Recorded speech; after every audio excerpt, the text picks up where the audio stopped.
Welcome back to Creepy Vibes Cafe, where the lights stay low and the stories don't let you sleep. Tonight, we're out on open water, far enough from land that help feels like a rumor. A cruise ship looks like paradise in the daytime, but after midnight it turns into a maze. Endless hallways, locked doors, cameras that glitch, and footsteps you swear are behind you, even when the corridor is empty. Because out here, when something goes missing, the ocean doesn't bring it back. This is Creepy Vibes Cafe, cruise ship horror stories. 1. The Do Not Open Deck.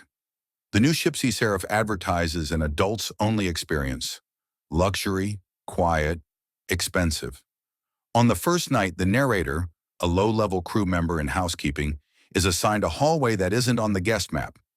Deck 0.5. The doors are unmarked, the carpet is damp like it was pulled from the ocean, and every cabin has the same brass plaque. Do not open during sailing hours. At 3:17 a.m., a guest's lost child is reported. Security sweeps the ship. No luck. The narrator hears a soft knocking behind one of the do not open doors. 3 knocks, pause, 3 knocks, like a child playing a game. They radio it in. Security tells them to ignore it. Over the next 2 days, missing items are reported. Wedding rings, passports, dentures, inhalers, things people can't live without. Then missing people. A drunk bachelor on night 2, a lonely widow on night 3, a teen sneaking out after curfew on night 4. The narrator finally opens one do not open cabin. Inside is a normal stateroom, except the mirror shows a different ship. Darker, older, same layout, but the walls are stained like they've been underwater for years. In the reflection, there are passengers sitting on the bed, staring forward, motionless like mannequins. One of them turns slowly and mouths something. The narrator leans closer to read the lips. "We paid." Suddenly, the cabin door slams shut behind them. The room smells like salt and pennies. The lights flicker and the mirror's ship gets closer, like the reflection is swallowing the real world inch by inch. They escape only because the cabin phone rings. The sound breaks the spell long enough for the door latch to click open. The next morning, the narrator checks the manifest and finds something impossible. The names of the missing passengers were never listed as on board. Their families can't prove they were there. Their booking confirmations vanish from email. Their photos from the trip have gaps. Faces blurred, bodies cut out like a bad edit. On the final night, the captain announces a special fireworks show. There are no fireworks. Instead, the ship's horn blasts a long mourning note. Every do not open door swings open at once, revealing rows of staterooms filled with soaking wet passengers seated neatly, hands folded, staring out as if waiting for port. Then the ship shudders, like something huge has grabbed it from below. The last image is the narrator on the crew stairwell, watching the open doors as the wet passengers stand in perfect unison and begin walking, slowly toward the pools. Not to jump in, to go home. 2. The Lido Deck Listener. A young couple boards an older ship, the Meridian Crown, because it's cheap. The ship has a reputation for being quiet, which sounds perfect, until they realize it's quiet in the wrong way. No laughter in hallways, no kids running, no loud music at night. Just the constant ocean hum and the soft, irregular creak of metal. On night 1, the boyfriend can't sleep. At 2:40 a.m., he walks to the Lido deck for air. The pools are empty, the deck chairs stacked like ribs. But he hears something at the deep end of the main pool. A whisper, not words. More like someone practicing speech. He leans closer and sees the pool water isn't still. It's vibrating, trembling like it's listening. Then the whisper becomes clearer. "Come closer." He backs away, heart hammering. Behind him, a deck chair scrapes. He turns. No one. He rushes back to the cabin. The girlfriend is asleep, but her phone is open to voice memo. Recording. He didn't start it. The next day, strange things happen.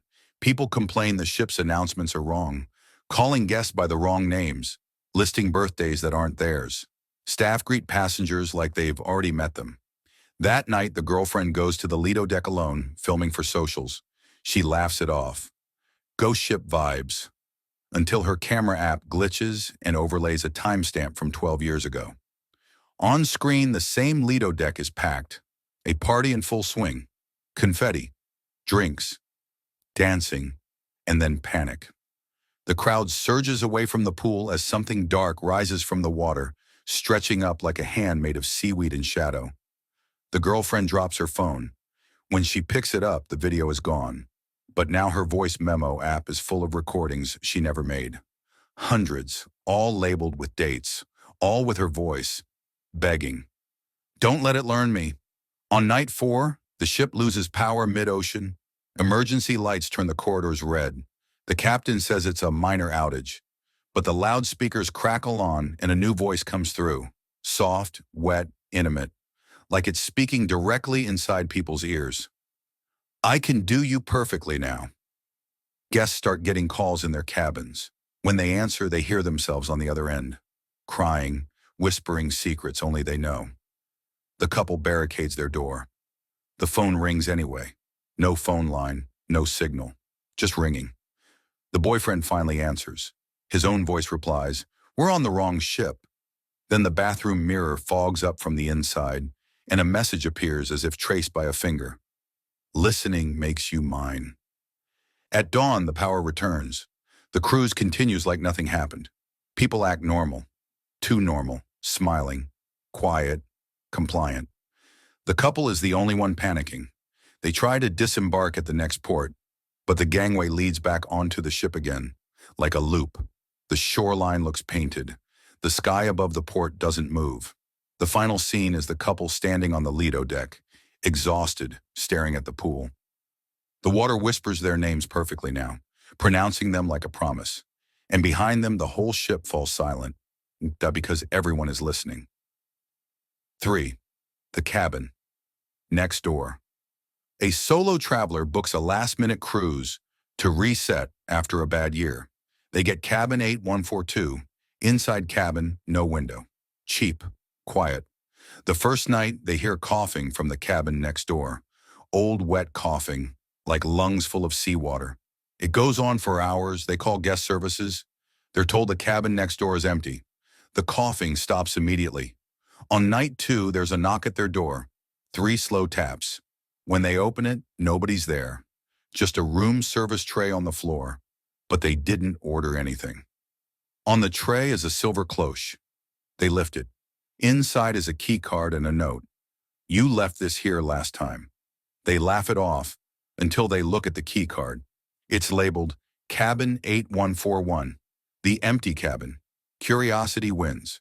At 1:11 a.m., they swipe the card. Green light. The door opens easily, like it's been waiting. Cabin 8141 is laid out the same, but colder.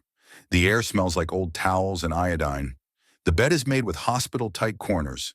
The TV is on, playing the ship's safety video with no sound. In the mirror above the desk, the traveler sees themselves standing behind, but their reflection is smiling wider than they are. The traveler turns. No one. They look back at the mirror. The reflection mouths, "You promised." They bolt back to their cabin and lock the door, shaking. The next morning, they go to the front desk. The clerk checks the computer and frowns. "There is no cabin 8141, she says. "It's a storage wall." The traveler insists. The clerk offers to send security. Security walks them to the hallway. Where 8141 should be is a blank section of wallpaper. No door, no plaque, just smooth wall. The traveler points, voice cracking. Security exchanges a look. "Sir, ma'am," one guard says softly. "Are you feeling okay?" That night, the traveler finds a wet footprint on their cabin carpet. Then another. Then a line of them leading from the bathroom to the closet. The closet door creaks open by itself. Inside are hanging clothes that aren't theirs. Outfits in their exact size. All cruise formal, all damp, all smelling like sea air.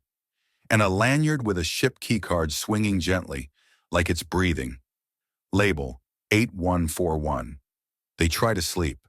The coughing starts again, right next to their ear. Not from the wall, from inside their cabin. They sit up, frozen, and the TV flips on. A live feed. Not from a camera they can see, an angle from the ceiling corner, watching them in bed. And on the screen, a caption appears like a cruise announcement. Welcome back, passenger 8141. The last line of the story is the narrator's whisper. They told me cruise ships don't have basements, but I learned they have something worse. And that's the truth about cruise ships. They don't just carry people, they carry echoes. A laugh from the club deck, a cry from the stairwell, a shadow at the end of the hall that's gone when you blink. So if you're still awake, do me a favor, check your door lock, and if you hear footsteps outside your room, don't look through the peephole. If you enjoyed this, hit like, subscribe, and tell me in the comments, what's your worst cruise experience? Or your scariest something wasn't right moment? This is Creepy Vibes Cafe, and I'll see you in the next one, if the ocean lets you.